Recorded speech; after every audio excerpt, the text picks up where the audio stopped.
Bismillahirrahmanirrahim. Assalamualaikum warahmatullahi wabarakatuh. Para siswa-siswi kelas 10 SMA Ar-Rahman yang Bapak banggakan dan Bapak cintai. Pada kesempatan siang hari ini, mata pelajaran PAI di semester genap setelah PTS. Beberapa minggu lalu kita telah membahas tentang zakat dan haji. Hari ini Bapak akan menyampaikan tentang wakaf. Wakaf secara bahasa itu berasal dari bahasa Arab, artinya menahan dan mencegah. Maksudnya adalah menahan untuk tidak jual atau tidak dihadiahkan atau tidak diwariskan. Sedangkan menurut istilah syar'i adalah ungkapan yang mengandung penahanan harta miliknya kepada orang lain atau lembaga dengan cara menyerahkan suatu benda yang kekal zatnya untuk diambil manfaatnya oleh masyarakat. Wakaf termasuk amal ibadah yang sangat mulia dan dianjurkan oleh Allah Subhanahu wa taala.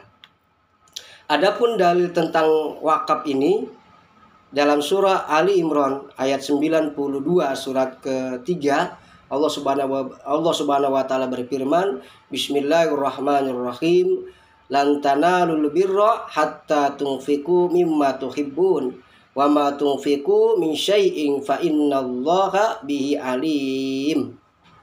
Artinya kamu tidak akan memperoleh kebajikan sebelum kamu menginfakkan sebagian harta yang kamu cintai. Dan apa yang kamu infakkan tentang hal itu, sungguh Allah Subhanahu wa taala Maha mengetahui. Kaitan dengan hukum wakaf adalah sunnah. Wakaf sebagai amaliyah sunnah yang sangat besar manfaatnya bagi wakif, yaitu sebagai sedekah jariah. Berdasarkan dalil-dalil wakaf yang bagi keperluan umat. Wakaf merupakan perbuatan yang sangat terpuji dan sangat dianjurkan oleh Islam.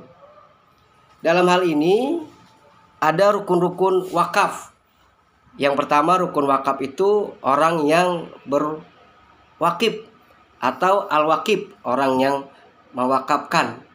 Kemudian yang kedua, benda yang diwakafkan atau al-mauquf. Ya. Kemudian yang ketiga, orang yang menerima manfaat wakaf atau al-mauquf alaihi. Sekelompok orang yang berbadan hukum yang disertai dengan tugas mengurus dan memelihara barang wakaf atau yang diserahkan nazirnya. Kemudian yang keempat, lafaz atau ikrar wakaf atau sigot yang diwakafkan, begitu. Nah, orang yang berwakaf atau al-wakif itu harus memiliki syarat, yaitu memiliki secara penuh harta itu.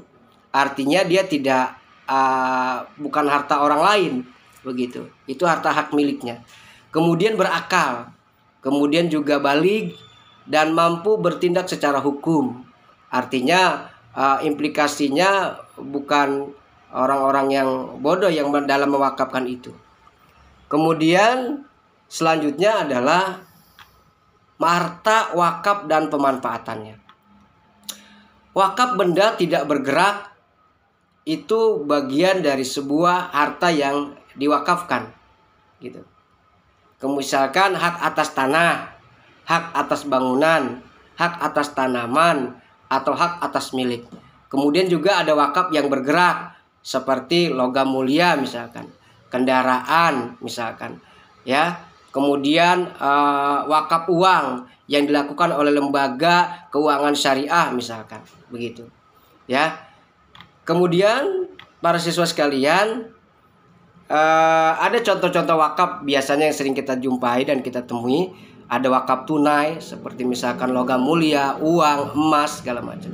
Kemudian ada juga wakaf Al-Quran, ada juga wakaf tanah misalkan, atau juga ada wakaf untuk dijadikan masjid, sebegitu, ya. Para siswa sekalian, dasar wakaf dalam hukum di Indonesia itu dilihat dari pertama Undang-Undang Republik Indonesia Nomor 41 Tahun 2004 tentang wakaf tanggal 27 Oktober 2004. Kemudian juga ada Inpres Nomor 1 Tahun 91 itu tentang kompilasi hukum Islam. Kemudian juga ada Undang-Undang Nomor 5 Tahun 1960 itu kaitannya dengan Undang-Undang Agraria gitu.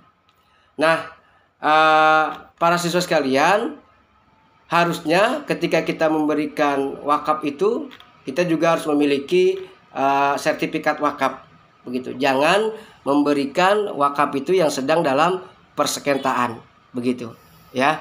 Nah, syarat atau kewajiban dan hak nazir atau orang-orang yang dilakukan dalam pewakafan biasanya itu warga negara Indonesia, kemudian beragama Islam, dewasa, amanah, mampu secara jasmani dan rohani, serta tidak terhalang melakukan perbuatan hukum. Itu nazir, ya, artinya yang dilakukan oleh perseorangan atau organisasi dalam rangka menerima dari hasil wakaf tadi. Para siswa sekalian, itu sedikit tentang materi wakaf, ya, yang pada intinya adalah wakaf itu dianjurkan oleh Allah Subhanahu wa Ta'ala, juga disenangi oleh Rasulullah SAW. Artinya berikanlah sedekah kita untuk kita wakafkan apa yang kita punya. Ya, mudah-mudahan pertemuan kali ini bisa sedikit memberikan manfaat buat kita semua kaitannya dengan wakaf.